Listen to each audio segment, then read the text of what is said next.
Bonjour à tous, je suis Anna Moukanas, partenaire en charge du bureau parisien d'Oliver Wyman, un des leaders mondiaux du conseil en stratégie et de direction générale, qui compte 5000 collaborateurs dans le monde, répartis sur 50 bureaux et 30 pays.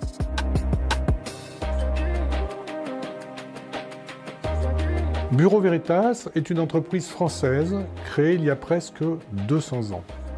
C'est un des leaders mondiaux du marché des essais en laboratoire, de l'inspection et de la certification. Nos 78 000 collaborateurs sont présents dans 140 pays et nous réalisons un chiffre d'affaires annuel d'environ 5 milliards d'euros. Notre métier consiste à vérifier la conformité des biens, des services, des processus par rapport aux réglementations, aux normes en vigueur ou à des référentiels ad hoc.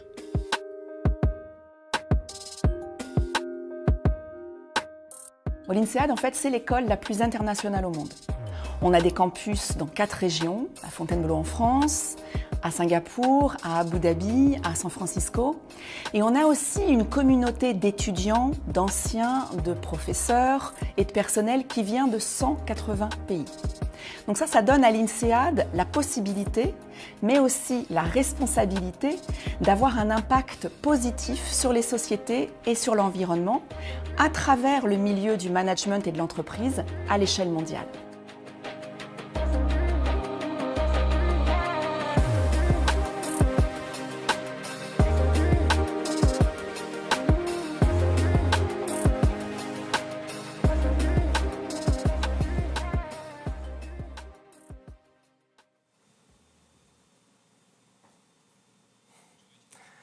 Bienvenue pour ce club Les Échos Débat Engagement Responsable.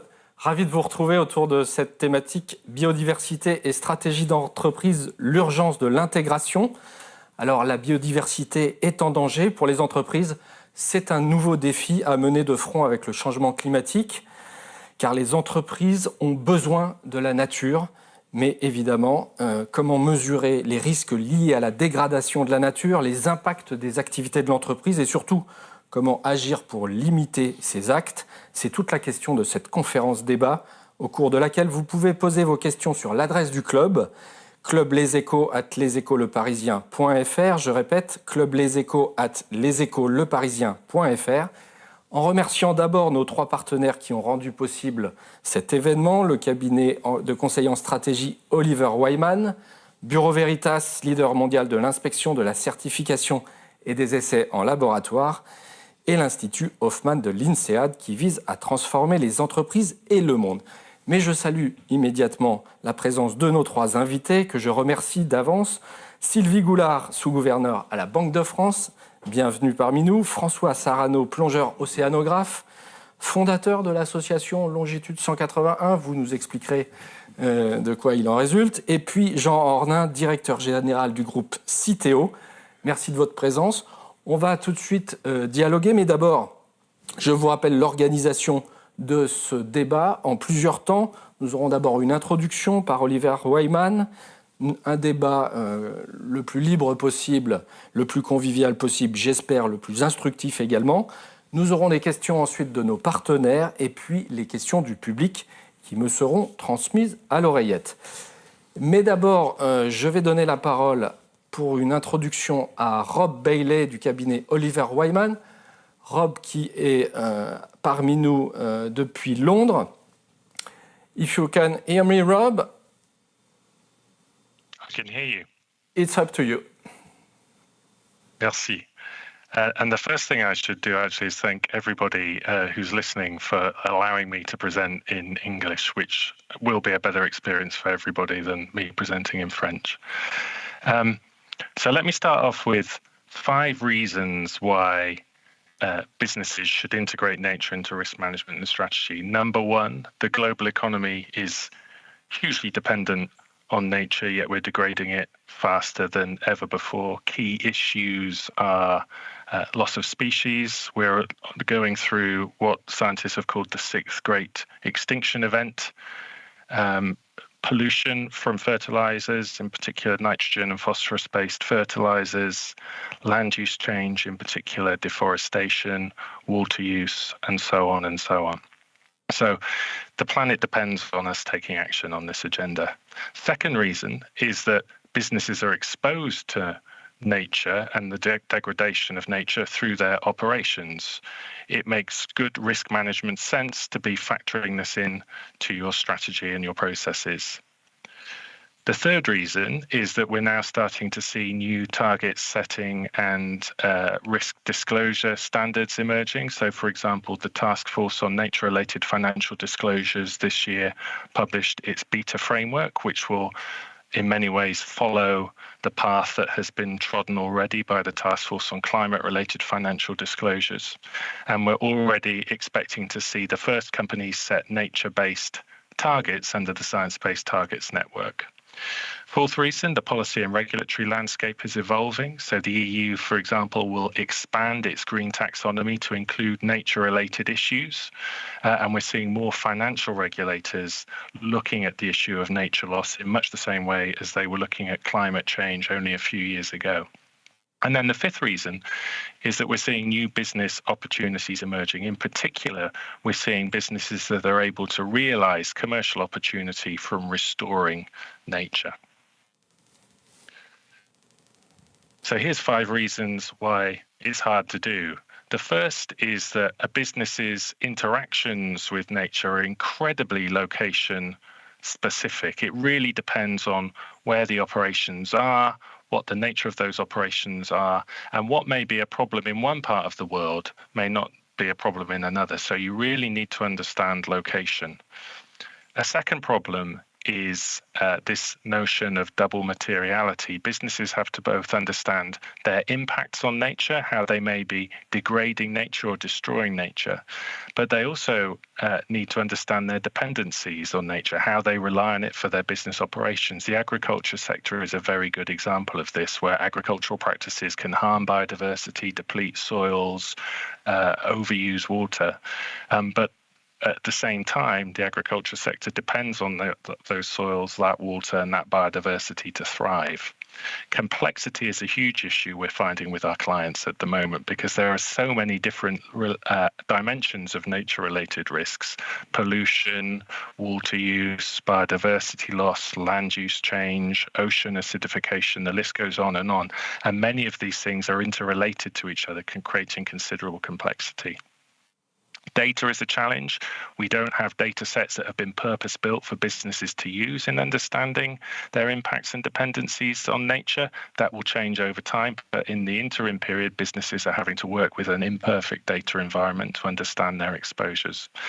And then the last one is an absence of frameworks and methodologies. We're seeing new risk disclosure approaches and target setting protocols emerge now, but for the time being, businesses are having to work with an imperfect set of standards.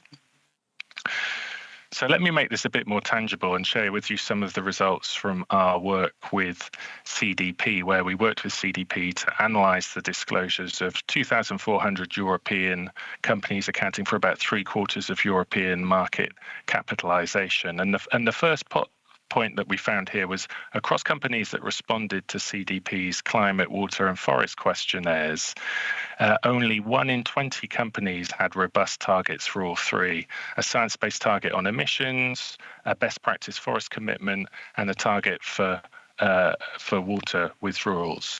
And it was quite clear from this chart, as you can see, that companies are much more likely to have a strong target on climate than they are on nature-related topics. If we turn to forests and we look at companies who are sourcing deforestation risk commodities from countries with high rates of deforestation, what we found was that less than half of companies sourcing these sorts of commodities have comprehensive traceability schemes in place. They're essentially able to see where that palm oil or that soy or that beef came from and be confident that it isn't implicated in deforestation. So this is obviously a source of significant reputational risk. How many times have we seen companies get into trouble for these sorts of issues along their supply chains? But it's now also a source of regulatory risk because the European Union is proposing regulations which would obligate companies to demonstrate that the commodities that they are sourcing are deforestation free. And this is a big issue for European corporates because European supply chains are estimated to account already for about 16% of global tropical forest loss. Quickly on water, we see a similar point here. Looking along the supply chain, companies with operations in water-scarce countries do a pretty good job of managing water withdrawals within their direct operations.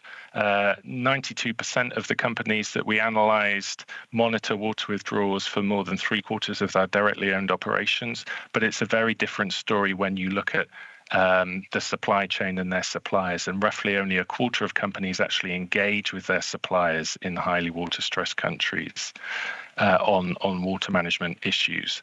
And this really leads me to my final point on this topic, which is that so much of a business's interactions and interface with nature occurs along a supply chain, which will very often extend into very biodiverse and nature-rich emerging economies.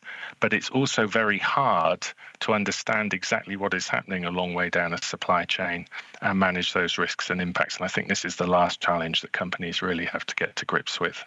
So I'm going to stop there and hand back to you, Etienne, and I look forward to hearing the rest of the discussion. Thank you.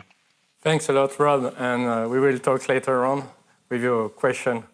Merci beaucoup. On reprend à Paris et en français après ce topo qui nous démontre que finalement énormément d'activités économiques sont liées à des ressources naturelles et on commence à avoir des indicateurs montrant toutes ces interdépendances, mais on voit aussi avec ces slides toute la complexité du sujet et on va l'aborder maintenant avec vous. Je me tourne vers vous, François Sarano. Vous, la biodiversité, vous avez alerté déjà sur le sujet il y a plus de 30 ans, 40 ans. Vous avez plongé maintes fois avec le commandant Cousteau. Vous avez alerté sur les dangers autour de la biodiversité et son déclin. Vous avez fait beaucoup de films, de documentaires. Vous faites également beaucoup de conférences auprès des responsables publics, des chefs d'entreprise. Et donc, la première question qu'on a envie de vous poser, c'est... Quel est votre sentiment aujourd'hui sur la prise en compte, la prise de conscience ou pas de ce danger et pourquoi on met autant de temps finalement à parler de biodiversité? Pierre, bonsoir. Je vous laisse parler. Bonsoir. Je vais placer le débat encore plus haut. C'est-à-dire qu'il faut bien se rendre compte d'une chose. La biosphère est unique, on a une seule planète, on est tous embarqués, on est ensemble, le problème se résoudra ensemble. Mais nous dépendons étroitement de cette diversité du vivant. C'est le capital adaptatif de la vie, la variété, la diversité. C'est notre assurance vie. Donc ça, c'est la première chose, il faut bien le savoir. Ce n'est pas simplement des ressources pour les entreprises. Nous dépendons, nous sommes une parcelle de cette diversité et nous vivons par les interdépendances que nous avons avec elle. Donc chaque fois que nous creusons dans cette diversité, nous affaiblissons notre propre vie et celle de nos enfants. Depuis 1968, première année du dépassement des ressources renouvelables de la planète, il n'y a plus de croissance. Plus qu'une seule croissance. C'est la croissance de la dette écologique. Tout ce que nous appelons croissance, c'est de la croissance monétaire, c'est de la croissance de papier.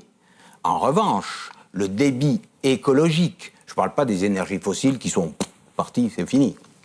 Mais le creusement progressif dans les espèces et dans la capacité de renouvellement et d'adaptation de la vie, année après année, nous l'augmentons. C'est-à-dire qu'aujourd'hui, c'est à nos enfants que nous allons léguer une dette qui, jusqu'à présent, est presque insurmontable. Donc il faut vite que ça s'arrête. Et si les gens doutent du bien fondé de la protection de la vie autour de nous, c'est un petit peu comme si on demandait est-ce que ça sert d'avoir 2 poumons, 2 reins, 2 jambes? Non, on peut vivre avec un poumon, un rein, une jambe.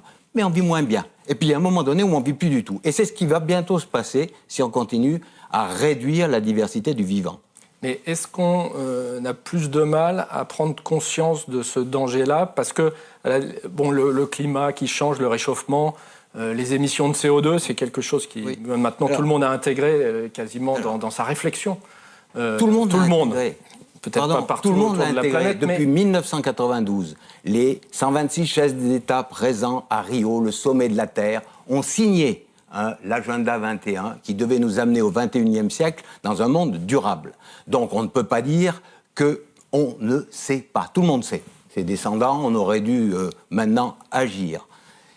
Ça veut dire qu'aujourd'hui, en conscience, en toute liberté, nous creusons le déficit écologique de nos enfants. Nous le savons, c'est en toute liberté que nous faisons ça. La vraie question, effectivement, c'est pourquoi nous ne changeons pas? Et est-ce que nous avons les bons indicateurs pour tout d'un coup remettre la biodiversité au centre du débat? C'est la vie, la biodiversité. Par conséquent, elle devrait être l'étoile polaire, l'enjeu principal. Et après ça, on parlera de ressources. Après ça, on parlera de comment on les utilise, comment on les distribue, comment on les partage. Mais en attendant, aujourd'hui, c'est comment on vit. Et ces indicateurs? Et ces indicateurs, je ne suis pas sûr que les chiffres, les statistiques et que nous avons sont les bons indicateurs.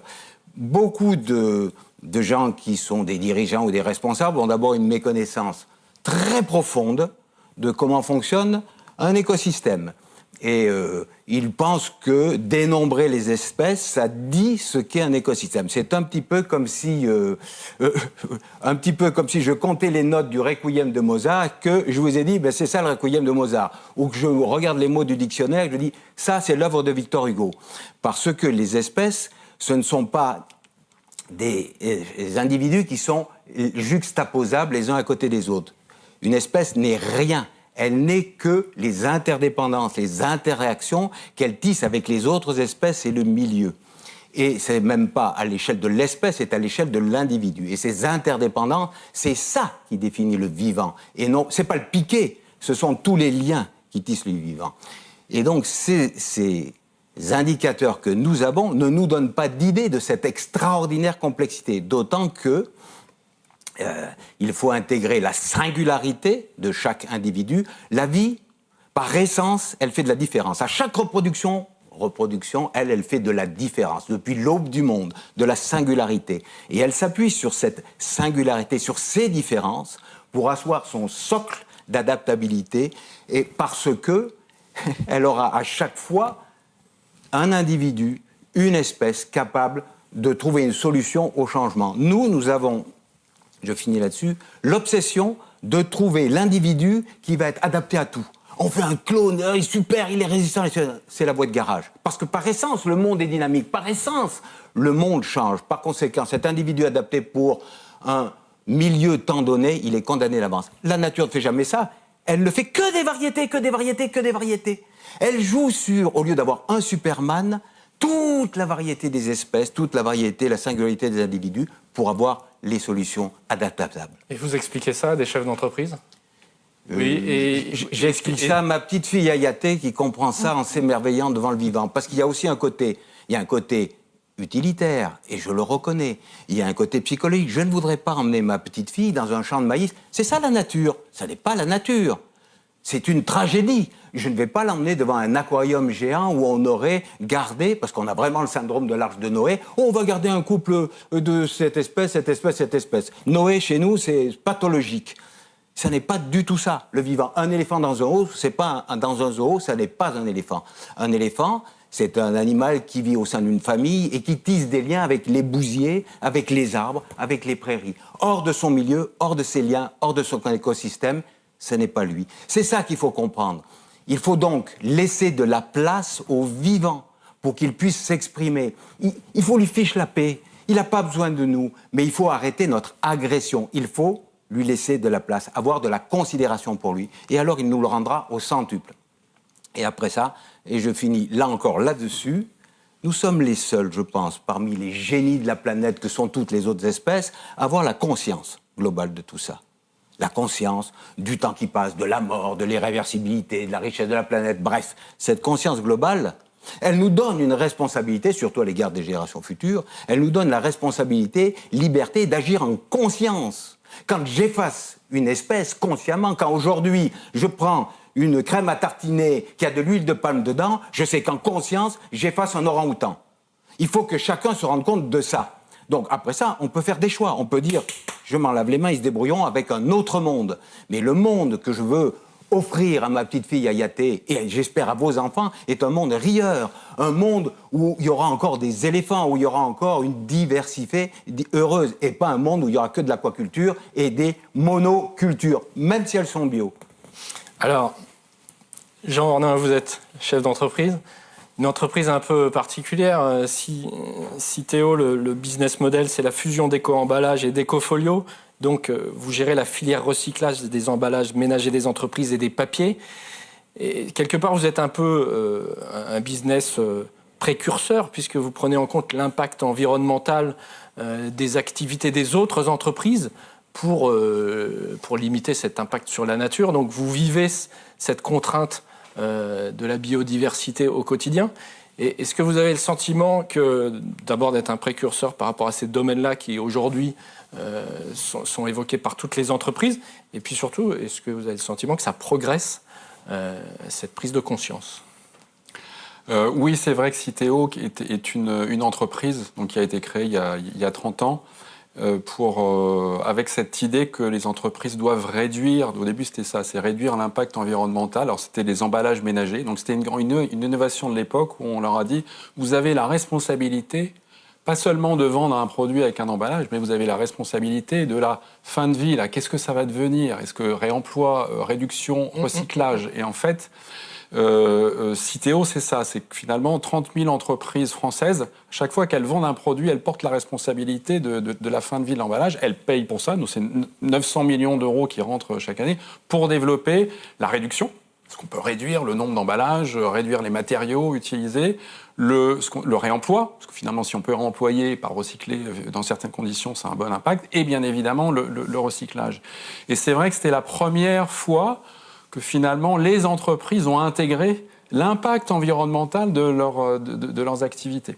Donc l'externalité négative, et du coup avec quelque chose qu'on appelle l'éco-conception, donc ça les pousse à l'éco-conception, et c'est elles qui doivent financer la collecte, le tri, le recyclage. Donc si vous avez chez vous un bac jaune, ce sont les entreprises qui ont pris cette responsabilité pour financer, pour collecter et développer le recyclage, avec un objectif, alors ça c'est vrai, qui était très ressources.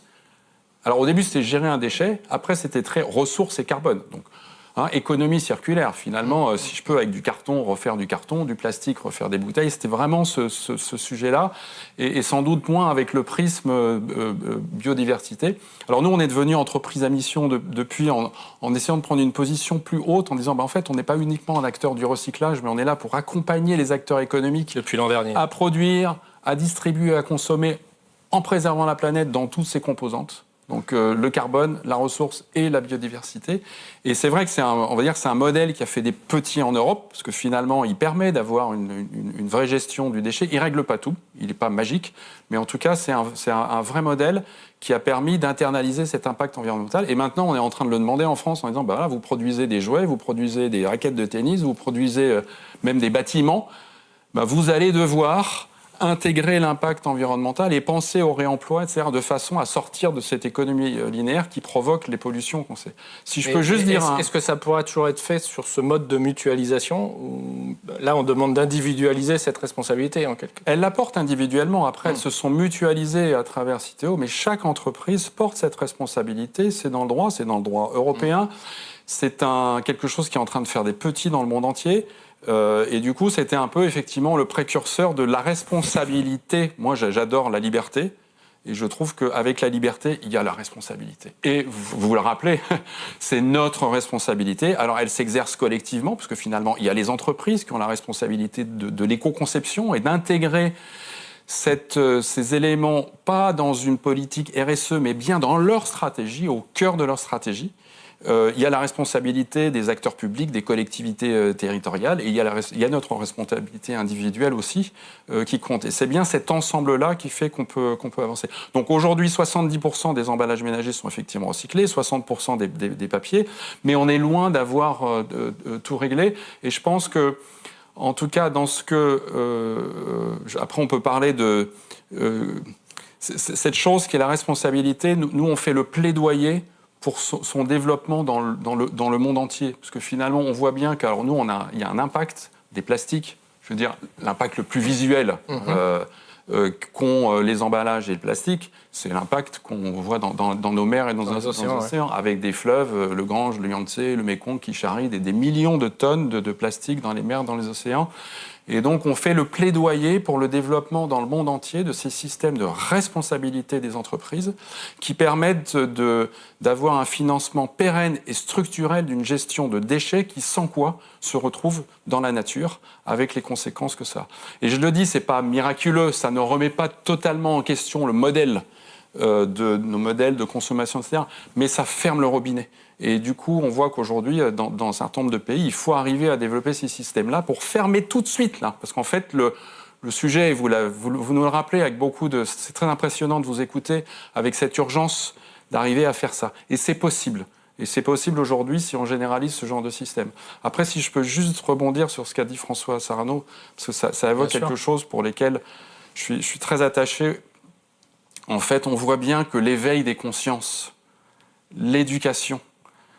Quand vous m'expliquez à moi ce que vous m'expliquez, ce que vous avez expliqué tout à l'heure, je rêve, et nous on fait aussi un peu le plaidoyer pour que ces sujets-là soient au cœur des programmes éducatifs, de la maternelle à nos grandes écoles, à la formation des leaders, des écoles de commerce, comment on éco-conçoit sa vie, comment ce sujet-là devient un sujet central pour nous tous.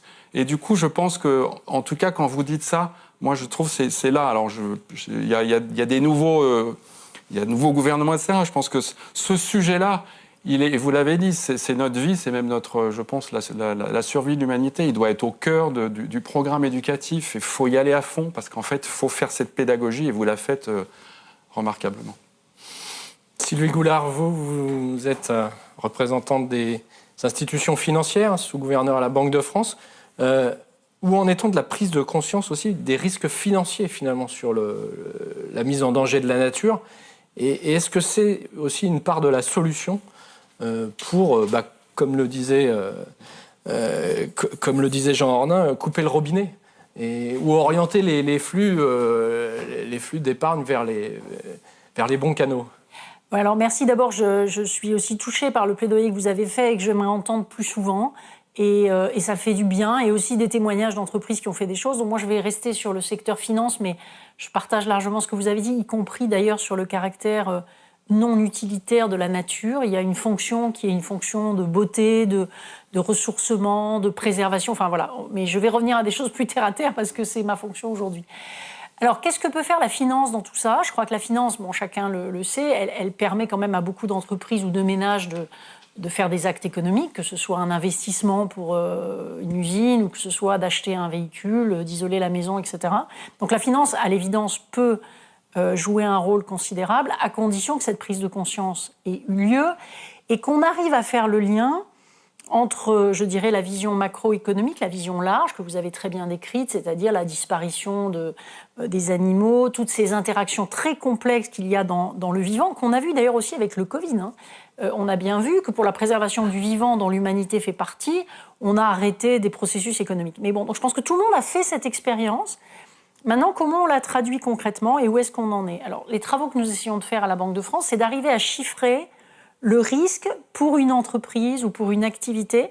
Et la présentation d'Oliver Wyman était très bien faite en insistant notamment sur le fait que par rapport au climat, vous émettez une tonne de CO2. Alors moi, je ne crois pas que tout soit déjà acquis sur le climat. Mais disons que là, les gens sont un peu plus informés. Mais ce que je veux dire, la tonne de CO2... Vous pouvez mesurer vos émissions.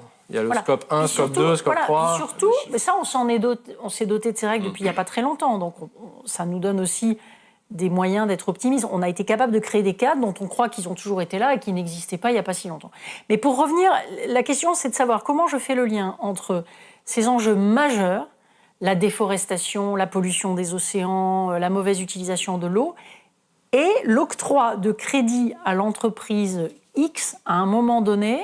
Et il y a 2 mots qui ont été utilisés dans la présentation et par les intervenants qui sont importants, c'est dépendance et impact.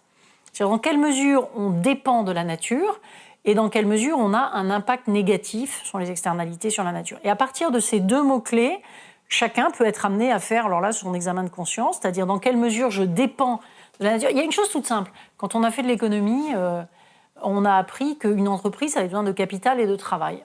On a juste oublié qu'il y avait du capital, du travail, mais il y avait quelque chose dans quoi on puisait de manière soi-disant gratuite et soi-disant infinie, qui était la nature. Donc il faut réintroduire ça. Combien d'eau j'utilise, combien d'espèces je mets en péril, ou au contraire, en quoi je contribue par mon impact en matière positive. Donc on est dans ce travail. Sachant que combien d'eau j'utilise, c'est assez facile à mesurer. Combien d'espèces je mets en péril? Oui, mais par exemple, oui, et en plus, le caractère local ou sectoriel, c'est que si vous consommez beaucoup d'eau dans un pays comme la Suisse ou l'Autriche, où il y a des ressources qui sont abondantes, c'est pas du tout la même chose que d'avoir une mauvaise irrigation ou d'assécher les grands lacs pour faire de la monoculture, etc. Donc, il faut à la fois affronter cette complexité, puis être capable de faire la focale très précise sur l'activité d'une entreprise. Et il faut dire aussi, comme le dit la présentation, qu'il y a aussi des opportunités pour développer des modes d'irrigation qui sont moins consommateurs d'énergie, mais beaucoup mieux pour les plantes, une diversification, par exemple, en utilisant des céréales traditionnelles plutôt que d'autres, des modes de production qui sont moins nocifs. Donc voilà, nous, ce que nous essayons de faire comme Banque centrale, c'est d'abord de discuter. Par exemple, la Malaisie fait des efforts, le Brésil fait des efforts, qui sont des pays qui sont particulièrement riches en biodiversité. Et comme ça a été très bien dit, ce qui se passe là-bas par la déforestation importée est aussi notre responsabilité. Donc on essaye d'avoir ce dialogue permanent et on espère, par un réseau de banques centrales qu'on a créé pour le climat, mais qu'on est en train d'élargir à la biodiversité, qui s'appelle le Network for Greening the Financial System, NGFS, d'arriver à des règles, de contrôler la manière dont les banques donnent des crédits, dont les assureurs assurent des activités économiques, et par ce biais-là, petit à petit, de canaliser la finance vers des activités qui sont durables, et, comme l'a très bien dit M. Sarano, qui ne sont pas seulement durables dans leur petit silo, mais qui sont durables en interaction avec d'autres. Ce qui fait que tous les aspects sociaux, on n'en a pas parlé, mais par exemple, il n'y a pas de solution à la déforestation sans appui sur les peuples indigènes, de même qu'il n'y a pas de solution chez nous sans des actes de consommation volontaires, responsables, être prêts peut-être pour ceux qui peuvent, en tout cas, à payer un peu plus cher ou des choses comme ça. François Sarano, vous vouliez réagir? Je suis parfaitement d'accord avec ce que vous dites, et vous rappelez, il n'y a que des prélèvements. Que des prélèvements. Nous ne produisons pas de blé. Nous prélevons dans les sols qui ont été constitués par la forêt qui s'est régénérée après les glaciations il y a 18 000 ans. Et aujourd'hui, dans certaines régions de France, nous avons à ce point stérilisé les sols que le blé que nous plantons, c'est un comateux. On est obligé d'y mettre des engrais pour qu'il vive, le nourrir, et des biocides, pour qu'il survive à tout le monde extérieur. Nous avons fait quelque chose qui était une richesse phénoménale, un monde stérile, qui est juste supporté par notre technologie.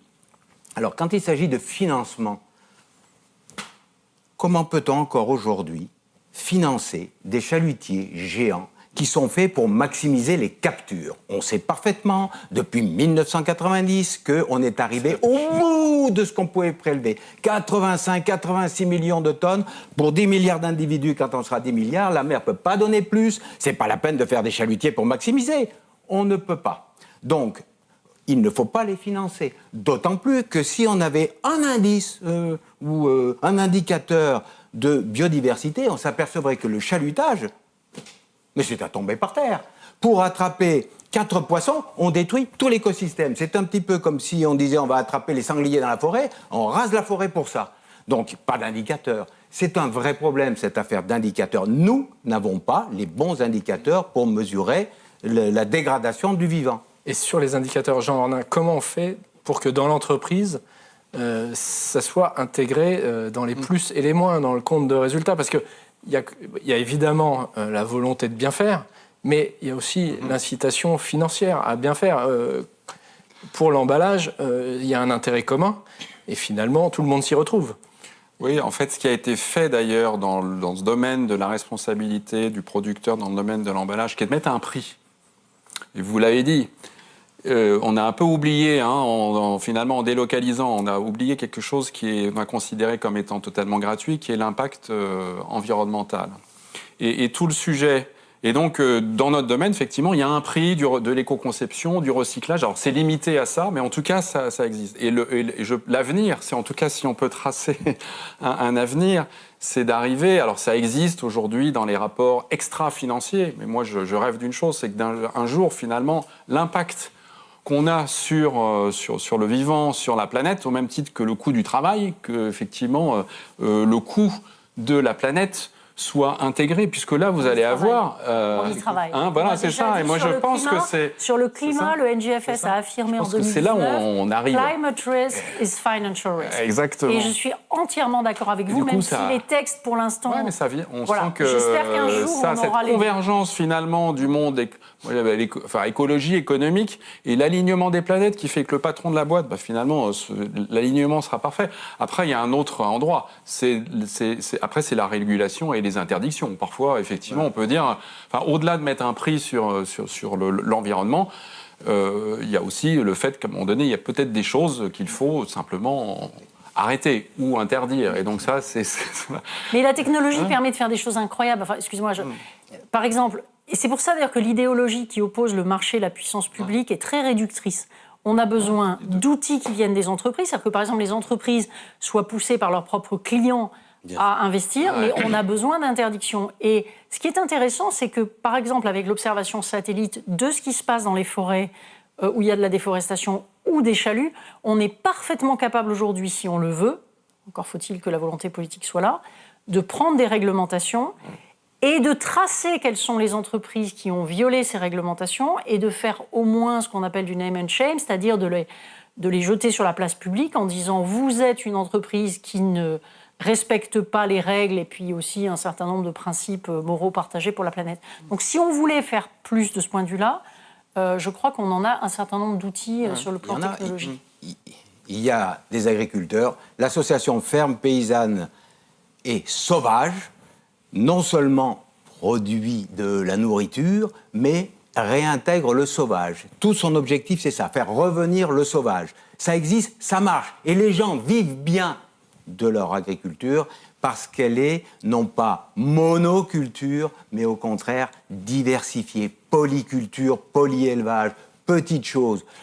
Le fait de concentrer, le fait de vouloir des gros, nous interdit de pouvoir nous adapter. C'est quelque chose qui est clé. Et encore une fois, je pense que c'est vraiment une affaire de volonté, mais c'est aussi une affaire de se regarder. Voilà, je suis père de famille, je suis grand-père. Quel monde je veux laisser à mes enfants? Quel homme je veux être? Je veux être sapiens? Ok, je réfléchis. Et je me dis, bon sang, je ne peux pas détruire la vie. Je ne peux pas. Et après ça, encore une fois, il y a des indicateurs extrêmement simple. Il ne faut pas chercher, il n'y a pas besoin de chiffres. On sait que si on met des biocides, ça tue. Hein. C'est fait pour ça. On les invente, c'est fait pour tuer. Et puis après, on se dit, c'est quoi un écosystème sain? Ah bon, un écosystème sain? On va compter les espèces. Mais non, il y a des écosystèmes, il faut être avec beaucoup d'espèces, le désert, peu d'espèces. Non, c'est pas ça.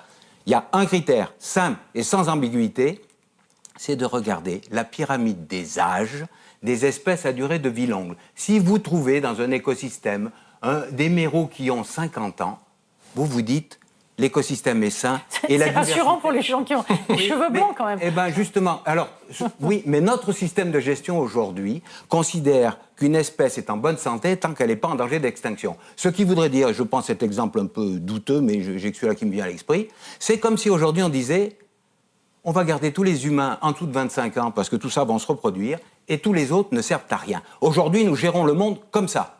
Et pour les espèces que nous ne connaissons pas, ça part à volo.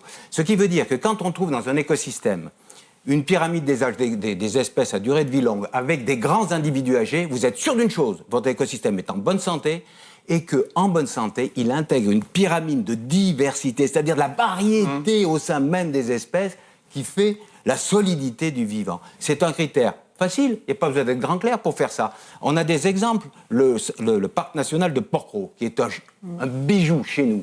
Et on dit c'est extraordinaire. Non, c'est juste ce que devrait être la Méditerranée. C'est ce qu'était avant la Méditerranée. C'est ça, la Méditerranée. Bien, là, on a des dizaines de grands mérous qui ont 50 ans. C'est à peu près l'âge des vieux individus.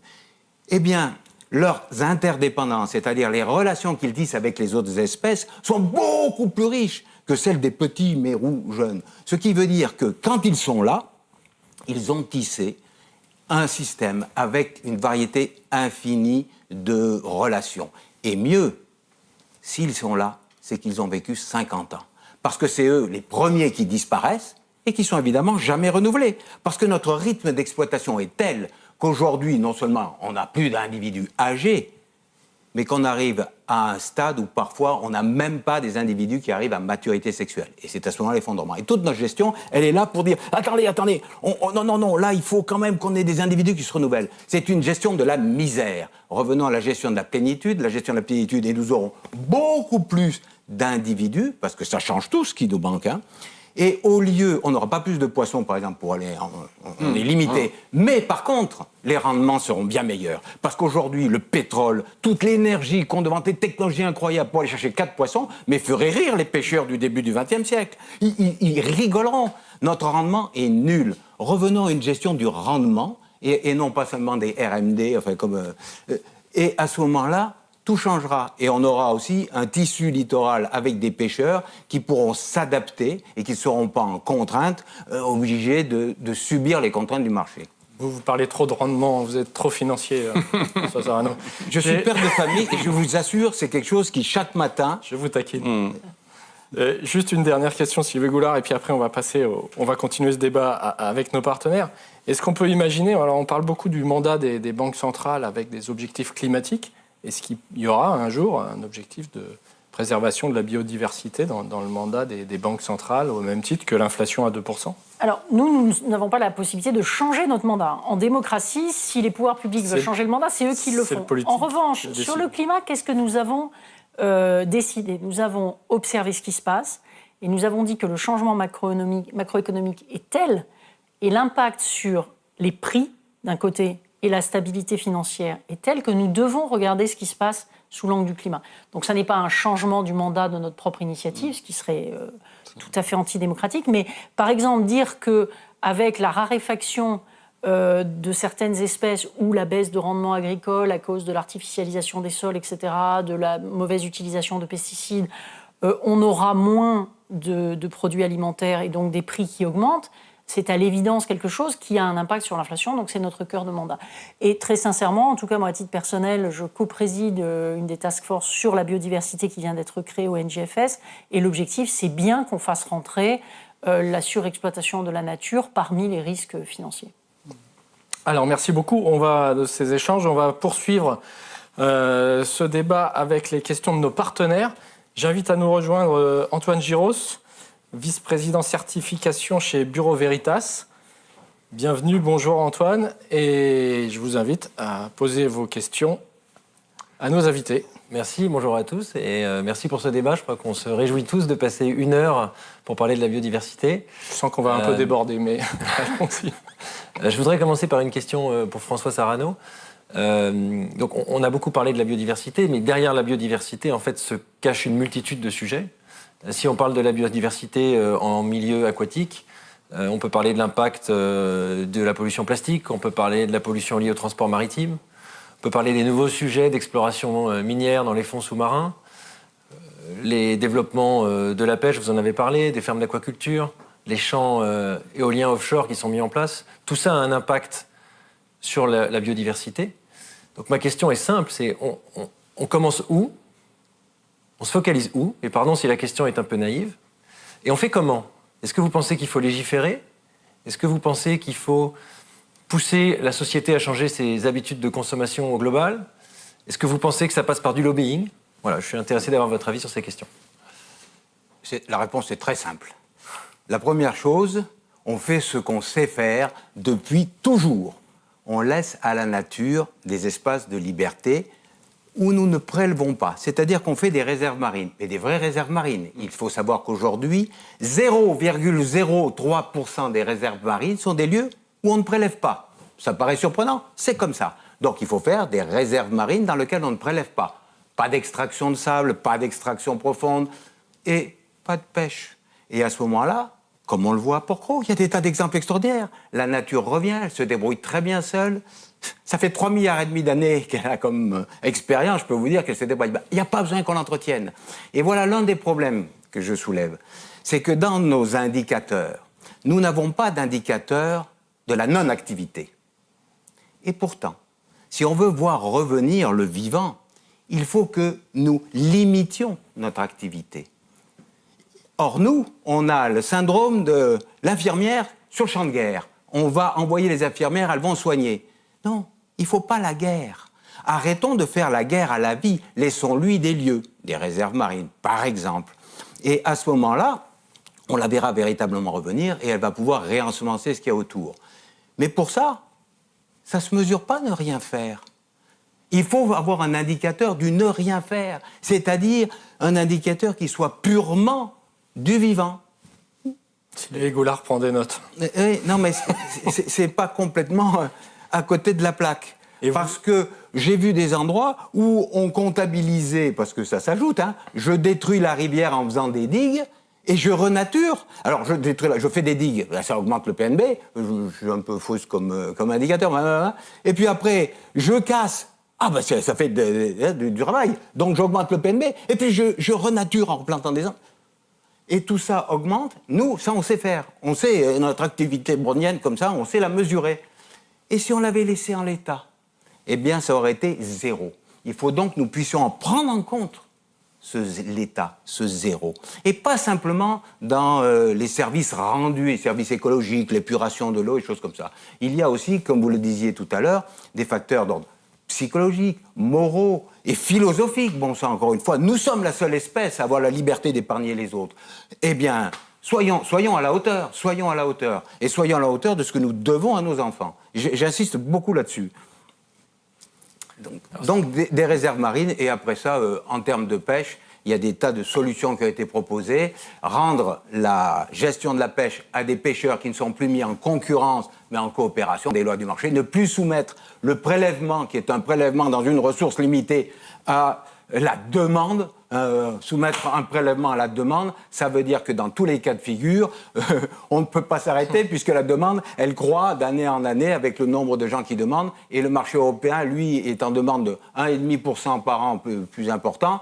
Ça veut dire que de toute façon, dans un gâteau qui est limité, on va aller piocher au-delà ou on va le prendre aux autres. Bref, il ne faut plus soumettre un prélèvement dans une ressource limitée à la demande. Il faut que ce soit ce qui est possible, ce que la nature peut donner, qui soit le maître et qui dise, voilà, on a 80 millions de tonnes, il va falloir distribuer. Alors après ça, on le distribue. Et ça, c'est une vraie question. À qui vont aller ces 80 millions de tonnes de poissons? Parce qu'aujourd'hui, comme on ne satisfait que la demande solvable, on peut raser la planète, raser les forêts, produire des tonnes de blé, aller chercher tous les poissons. On ne donnera pas à manger à ceux qui ne peuvent pas payer, mais qui ont vraiment besoin. C'est-à-dire qu'aujourd'hui, l'idée qui est il faut produire plus parce que ça va permettre de nourrir l'humanité, et je crois une petite escroquerie. Parce que jamais on ne donnera à ceux qui ne peuvent pas payer et qui en ont besoin cette nourriture excédentaire. C'est ça qui est un vrai problème. Si tout d'un coup on satisfait la demande et toute la demande, et la demande des fondamentaux, la culture, l'eau, l'habitat, choses comme ça, à ce moment-là, peut-être qu'on verrait. Et à ce moment-là, il y aurait de la place pour tout le monde. Une autre question, Antoine? Ouais, si j'ai le droit à une autre question. Mais oui. Je voudrais reparler du rôle de l'entreprise. Et on a déjà pas mal parlé depuis le début du débat de comment faire pour que la biodiversité soit un élément central de la stratégie d'entreprise, comme l'est aujourd'hui la lutte contre le réchauffement climatique. Et mettre la biodiversité au cœur de la stratégie d'entreprise, c'est une chose, mais c'est que le début du processus. Après, il faut pouvoir le piloter, suivre les plans d'action dans le temps et suivre le progrès. Et je voudrais m'adresser à Jean Ornin, parce que je sais que vous avez chez Citeo mis en place une feuille de route, biodiversité précise, avec des axes, avec des indicateurs. Et je pense que votre retour d'expérience, enfin, moi personnellement, m'intéresse beaucoup, mais de savoir comment vous avez piloté ça, avec quels indicateurs, comment vous les mesurez, avec, derrière ma tête, le sujet de la fiabilité et de la comparabilité de ce que vous mesurez. Je veux dire que pour l'instant, on l'a initié. Parce que si je suis très direct avec vous, notre critère, c'était l'impact sur la ressource, que finalement, je l'ai dit tout à l'heure, recycler, c'est donc réutiliser de la matière, ne pas la puiser dans la nature. On calculait l'impact carbone, et maintenant on a initié effectivement cette démarche qui est l'inclusion de critères de biodiversité, donc, et de les mettre, je l'ai dit tout à l'heure, au cœur de la stratégie des entreprises comme étant un élément, mais on n'a pas encore tous les éléments aujourd'hui de mesure, de traçabilité de ces sujets-là. Alors il y en a quand même un, si je puis dire, parce que c'est le plus visible, j'en ai parlé tout à l'heure, c'est qu'il n'y a pas besoin de chiffres et de plein de sur l'impact visible que peut avoir une activité, et notamment celle des plastiques dans la nature. Je veux dire, là, pour le coup, il suffit de la constater. Je pense que vous-même, vous la constatez. Et c'est celle-ci qui est aujourd'hui, de mon point de vue, et si on prend le bon sens que vous nous rappelez à un moment donné, qu'il faut prendre en considération tout de suite en développant, je l'ai dit, le fait que cette notion de responsabilité des producteurs, donc des entreprises, peut se développer dans d'autres pays du monde que nos pays comme la France, comme l'Europe. C'est en train de se faire, mais il faut que ce soit mondial. Pourquoi ? Parce que les entreprises ont la capacité aujourd'hui et la volonté, je dois le dire, parce que c'est impressionnant le mouvement que prennent les entreprises, d'agir, de financer des systèmes de gestion, de réduction, de collecte, de gestion des déchets qui ne vont pas se retrouver dans les mers et dans les océans. Parce que 80% de ce qui va là-bas était sur Terre avant. Et du coup, si on ne s'en occupe pas, il n'y a pas de miracle, en fait, ça part.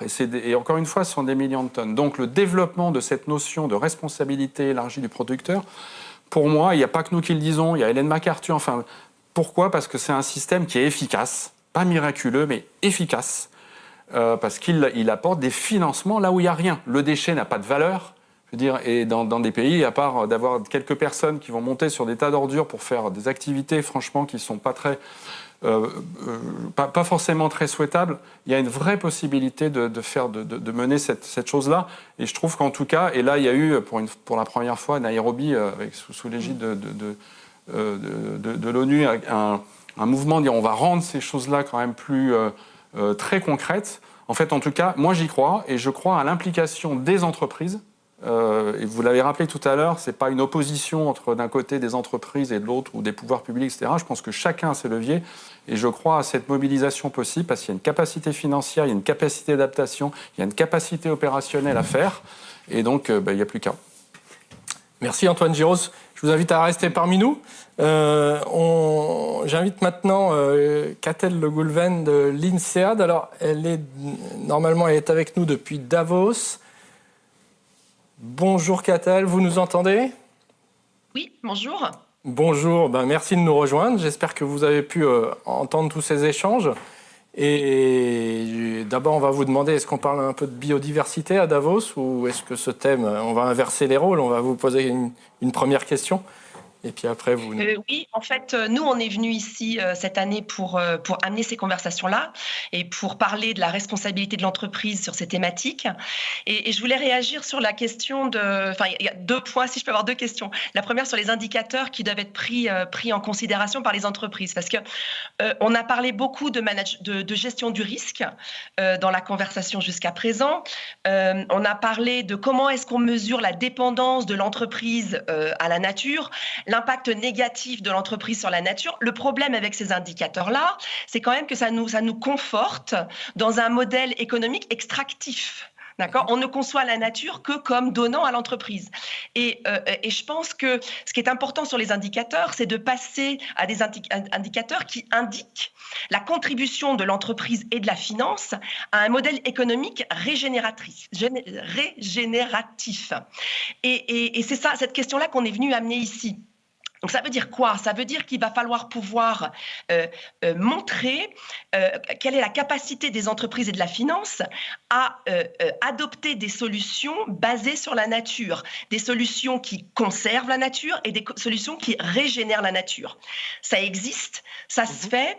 Ma question à vous, c'est comment est-ce qu'on peut accélérer l'adoption de ces solutions qui sont des solutions régénératives ? Et ma deuxième question, qui est aussi liée à cela, ce qu'il faut, c'est intégrer cette contribution au capital naturel dans les prises de décision. Donc, qui est le meilleur acteur, selon vous, dans l'entreprise pour les prendre? Est-ce que c'est le directeur de la responsabilité du développement durable, ou est-ce que c'est plutôt le directeur financier qui doit, dans ses comptes, intégrer la contribution négative et on espère positive à la nature dans les comptes de l'entreprise? Voilà mes deux questions. Merci. Merci beaucoup, Catel. Jean Ornin fait non de la tête sur le directeur du développement durable. Non, c'est plutôt financier. Ou c'est le business. Oui, dans la grande consommation, c'est le directeur du marketing. Et dans les grandes écoles, là, aujourd'hui, on apprend les 4 P du marketing. C'est le produit, le prix, le placement et la promotion. Voilà, il faut juste apprendre le 5e P, c'est la planète. Voilà. Et quand vous concevez un produit, quand vous imaginez que ce soit un bâtiment ou autre chose, en fait, cette composante-là, ce 5e P, il doit être totalement intégré dans la colonne vertébrale de ce que vous pensez. Voilà. Point. C'est tout. C'est-à-dire qu'il y a, et c'est cette pensée-là qu'on est, je pense, vous avez raison, on est capable de l'avoir, parce qu'on est capable de la penser. Et voilà, moi, c'est à ce niveau-là. C'est pas au niveau de la personne, de la RSE ou. Non, je crois que après, le financier, ouais, je suis aussi. Hein. Non, mais d'abord, merci de nous inciter aussi à voir l'aspect contribution positive. D'ailleurs, il y a des immeubles à émissions positives. Il y a beaucoup d'expériences qui sont quand même très intéressantes, donc il ne faut pas se désespérer. Et pour ma part, ce que j'observe, c'est que, on l'a vu déjà sur le climat, le sujet est devenu plus sérieux quand c'est devenu un sujet pour l'ensemble du management, pour le principal responsable de l'entreprise, pour tous ceux qui sont en charge de la rentabilité et de la finance, qui doit être une rentabilité d'une autre nature, pas seulement une rentabilité de court terme financière. Par exemple, pour vous donner un exemple, quand on a fait les stress tests climatiques qu'on a fait d'abord en France de manière pilote, avec la collaboration volontaire du secteur que d'habitude on surveille de près, une des choses qui m'a beaucoup frappée, c'est qu'on est passé d'un horizon de temps de stress test de crédit pour savoir donc si une activité économique allait créer un problème de crédit pour la banque. On regardait 3 ans, on est passé à 30 ans. Bon, on n'est pas totalement capable de dire avec précision ce qui va se passer dans les 30 années qui viennent. Il faut être très, très modeste. Une des grandes vertus aussi de tous ces sujets, c'est de rendre les gens plus humbles. Mais malgré tout, vous voyez, on a amené des gens, au lieu de réfléchir à 3 ans, à commencer à se poser des questions sur 30 ans, même s'ils n'ont pas toutes les réponses. Et donc, c'est là qu'on peut allonger la vision de la contribution, parce que même la régénération, elle prendra du temps. C'est pas quelque chose qu'on va pouvoir faire du jour au lendemain. Elle peut avoir lieu, ça a été éloquemment rappelé, la nature a des facultés de se ressourcer, elle n'a pas forcément besoin de nous, mais encore lui faut-il qu'on lui fiche la paix et qu'on lui laisse suffisamment de temps. Donc pour moi, c'est ça l'un des facteurs clés, et comme vous le dites très bien, ça n'est pas un sujet pour un petit groupe marginal. Je vais dire un truc comme femme qui va faire hurler, mais c'était souvent des femmes à qui on confiait la RSE. On avait une petite jeune femme très sympathique et gentille à la stratégie qui faisait un petit rapport. Maintenant, je suis ravie qu'il y ait des femmes directeurs des risques ou des femmes chefs d'entreprise comme des hommes qui s'emparent du sujet. Et c'est ça qui est important. Après, il y a le citoyen consommateur. Oui. Je veux dire, pour le coup, hein, celui-là, J'allais vous dire, par rapport à votre règle des 4 P, je pense que le citoyen consommateur est capable de l'entendre. Il a le pouvoir, on l'a tous quelque part. C'est aussi, je pense que, c'est en vous écoutant aussi, on se dit, mais on a tous chacun maintenant des moyens d'agir dans nos façons de consommer, d'agir. Dans l'idée que alors je vais parler du déchet abandonné, même un mégot de cigarette abandonné quelque part, la mer commence là, dans la rue, là. Et même cette petite chose-là, voilà. C'est pas grand-chose au quotidien, mais c'est tellement pour... voilà. Et bien sûr. Vous avez employé le mot « citoyen ». C'est la première fois qu'on l'emploie, parce que d'habitude, on emploie « consommateur ». Consommateur, on va vous donner les moyens de consommer plus. Citoyen, on va vous donner les moyens d'être mieux ensemble, en relation avec un monde vivant qui est autour. Et effectivement, le citoyen qui réfléchit à la manière de consommer peut changer le monde. C'est la grande force, c'est qu'il est citoyen consommateur. Mais ça, il faut lui le dire. Et il faut que dans les politiques publiques, pas que dans les entreprises, Monsieur le Président Macron, s'il vous plaît, ayez comme objectif l'arrêt de la guerre contre la vie et contre nos enfants. L'objectif 1, c'est de préserver le vivant. Donc, la biodiversité numéro 1. C'est le Premier ministre le ministre de la Biodiversité. C'est ça qui est important. Après ça, il n'y a plus rien. Il n'y a plus rien. Encore une fois, nous ne faisons que prélever dans des ressources. Si je puis me permettre, aussi au niveau européen. Pour tous les Européens, la législation ne se fait pas seulement à Paris. Et là, honnêtement, toute la feuille de route qui a été tracée depuis 2019 est courageuse, aboutit à ce que, par exemple, dans la classification des activités, enfin le mot taxonomie est toujours un peu un mot qui abuse ou qui trompe, mais l'idée c'est quoi? C'est qu'à la fois on poursuit un objectif, mais on veille à ne pas porter atteinte à d'autres objectifs environnementaux. Et c'est cette logique du « do not harm » en anglais, c'est-à-dire je vise un objectif, mais je fais aussi attention à pas détruire. C'est toujours des questions. Après, il y a des choix démocratiques. Le type d'énergie qu'on veut, est-ce qu'on crée de l'éolien en mer ou est-ce qu'on crée de l'éolien sur Terre ou est-ce qu'on fait du nucléaire? Enfin, moi, je ne prends pas position. Je dis simplement que derrière ces choix, il y a des choix climat, par exemple, mais il y a aussi des choix de préservation de la nature. On a beaucoup dit biodiversité. Moi, j'aime bien, madame, vous avez d'ailleurs parlé de capital naturel. Je pense que ce n'est pas par hasard. Distinction, parce que je pense que la biodiversité, c'est trop limité. On l'a bien vu, on est quand même bien dans le fonctionnement d'écosystèmes qui génèrent des choses qui passent bien au-delà de la diversité biologique, je pense. La nature, ça fait souvent un peu décor. Et c'est ce que, pour beaucoup d'entre nous, qui sommes hors sol, avons comme idée de la nature. Au contraire, l'ensemble des êtres vivants qui font la biosphère englobe l'ensemble de tout ça. Et ce sont les interactions entre tous ces êtres vivants, tous les végétaux, les bactéries que nous ignorons et dont nous n'avons pas beaucoup conscience de l'importance qu'elles ont, et les grands animaux dont nous nous soucions, qui sont nos partenaires de vivant. Encore une fois, il n'y a pas de dualisme nature-homme, culture-nature. Nous sommes des parcelles de vivants. Tant qu'on n'aura pas intégré ça, encore une fois, je pense qu'on n'aura pas mis la biodiversité au cœur de l'objectif principal.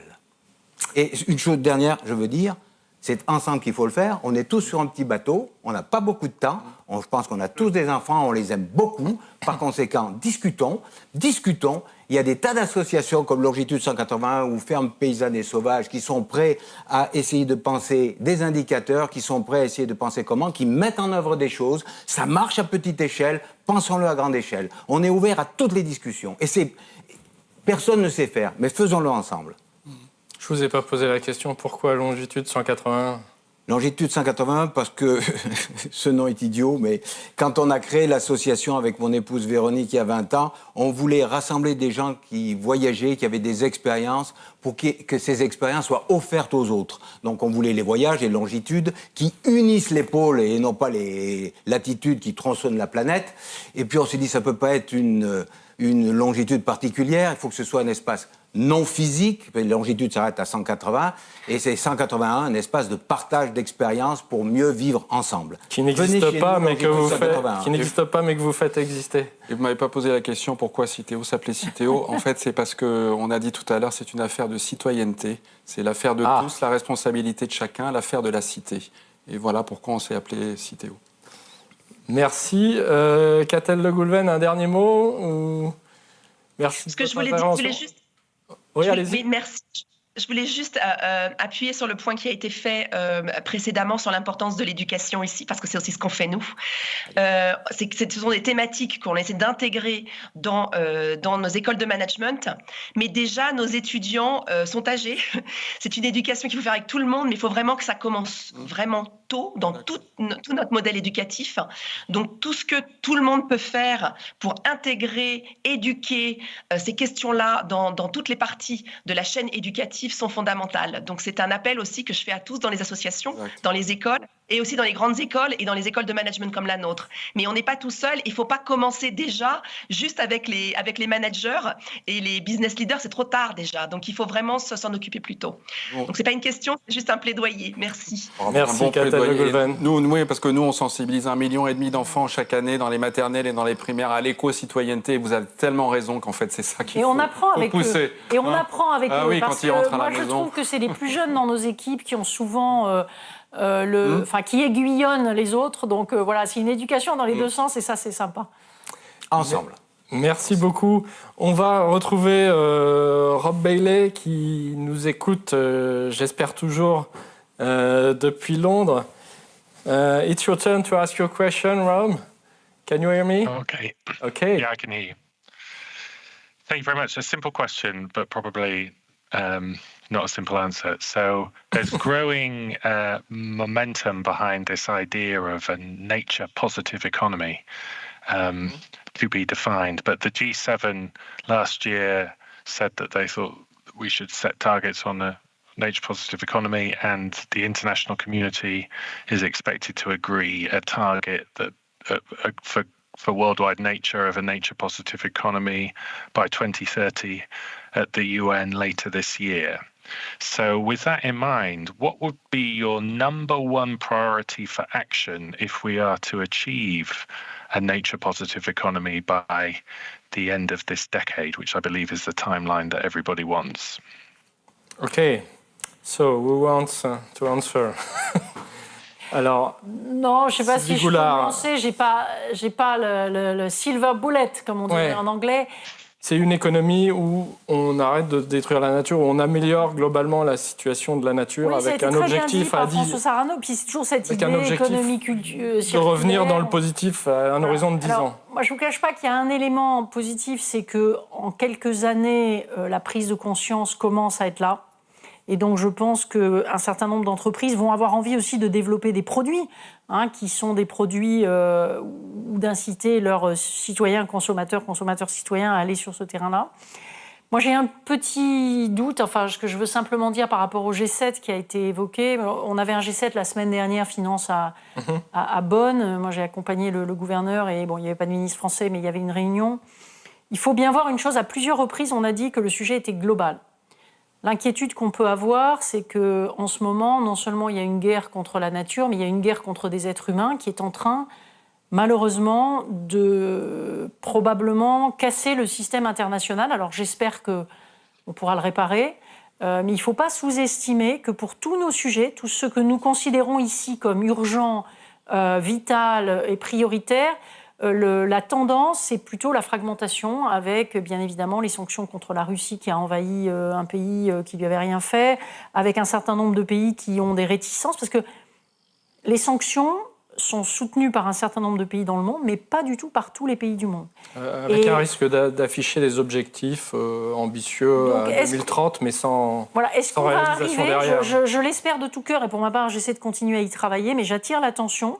Et c'est aussi pour ça que sans irénisme, on a besoin du monde des entreprises ou d'initiatives de type privé, ONG, associatif et autres, parce que les gouvernements en ce moment sont dans une phase de tension qui va plutôt risquer de nuire à toutes ces causes et même sur le climat, indépendamment de la nature, on a malheureusement un recours possible accru à des hydrocarbures, un retour du charbon. Voilà. Je ne veux pas être trop négative, mais il faut qu'on ait ça quand même à l'esprit aussi. C'est la réalité. François Sarano, vous vouliez intervenir. Il y avait une chose pour les océans, faire les 30% de réserves marines qui a été proposé par l'ONU, mais des vraies réserves marines, des vraies là où on ne prélève pas, des lieux pour le public, pour que tout d'un coup, renouant avec le vivant, il mesure l'incroyable richesse des rencontres qu'il peut faire, la relation qu'il peut avoir avec des êtres sauvages qui sont c'est bouleversant ces rencontres. Tout d'un coup, on redécouvre une richesse perdue. On ne mesure pas aujourd'hui, à cause de l'amnésie écologique, la perte de richesse. Ils étaient riches, les gens qui avaient des animaux autour d'eux, riches de relations, de contacts, et non pas pauvres d'être devant des écrans. Le mot écran veut dire qu'on se coupe des autres. Je mets un écran entre vous et moi, c'est un écran. Non, la relation, elle est vivante, elle se fait avec ses 5 sens. Et dans ces réserves-là, où on peut côtoyer la vie sauvage, on comprend à nouveau ce que c'est que de vivre. Donc des réserves accessibles à tout le monde, dans lesquelles on ne prélève pas. Je signe pour ce que vient de dire M. Saviano. Après, je pense que, comme vous l'avez dit, je rêvais, moi, à un moment donné, de dire on va réunir Xi Jinping, Joe Biden et Ursula von der Leyen, et avec une baguette magique, on va dire on a un problème, réglons-le. Je pense que c'est vrai que c'est compliqué. Et je me dis que peut-être du côté des grandes entreprises qui se réunissent, on voit à Davos, il y a peut-être quelque chose, en fait, une énergie à déployer, parce que je pense que, moi je le vois, je les vois bouger beaucoup sur ces sujets-là. avec voilà, peut-être de décupler ses énergies. Puis après, il y a le sujet de l'éducation. Je pense qu'en fait, moi, c'est un sujet, je pense, qui doit être vraiment central dans tout ce qu'on fait. On l'a dit tout à l'heure, des citoyens. On a besoin de citoyens. Voilà, ça sera le mot de conclusion. Merci beaucoup, merci à tous. Merci. On a un peu débordé, mais c'est pas grave, ça méritait. Merci à nos invités, merci à nos partenaires. Merci Rome, merci Catel et merci Antoine. Je vous dis que c'est aujourd'hui la fin de ce live, mais vous aurez un prochain débat Les Échos. Alors je reprends mes fiches le 16 juin, qui sera sur le thème de la beauté de demain. Alors j'espère qu'elle respectera le climat et la biodiversité, avec les invités Aurélie Guimard du groupe Rocher, Guillaume Lacourège de Clarins et Emmanuel Cartier de Sephora. Vous pourrez retrouver le replay de cette conférence sur le site des Échos et les réseaux sociaux. Merci encore à tous et puis on va continuer cette discussion, je pense, dans les mois et les prochaines années. Merci encore. Merci. Merci beaucoup.